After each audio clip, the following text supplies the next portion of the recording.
Ну а готовятся в Якутии не только к борьбе со стихией, но и к праздникам. Например, в Хандаге в преддверии 70-летия Победы идут работы по капитальной реконструкции площади Победы. Обновленный объект планируют представить жителям накануне праздника 8 мая. С подробностями Мария Винокурова. В честь надвигающейся знаменательной даты 70-летия Победы в районном центре Тампонского улуса идет капитальная реконструкция площади Победы.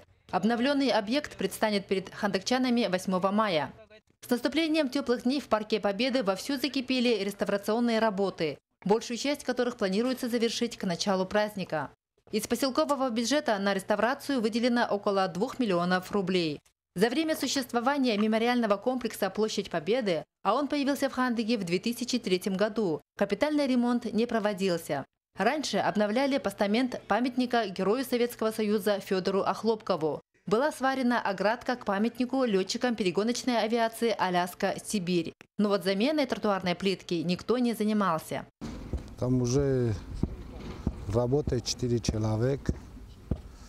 До 1 мая мы должен заканчивать. Уже 60% сегодняшнего дня сделано. Там здесь все ямы была, все равняли, трамбуем, чтобы все. Средства было 1 350 000. В эти дни в Хандагу вместо старых наглядных стендов, установленных в 2005 году, привезены новые на сумму 600 000 рублей. Кроме этого, на гранитных плитах совсем выцвели фотографии ветеранов Великой Отечественной войны. Их также хотят обновить. Фотографии в другом виде будут, потому что это раньше сделанные, значит, уже 3-й раз меняем. Ну, фотографии уже перевезены, и некоторых ветеранов, значит, в тот раз не в полном списке было. Но это дело, значит, поселковая администрация отрабатывает.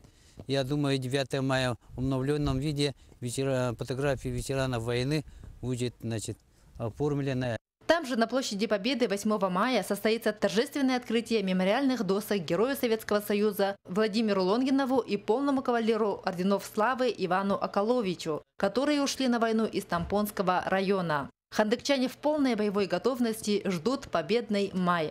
Мария Винокурова, Джолстан Толстяков, НВК Саха, Хандага.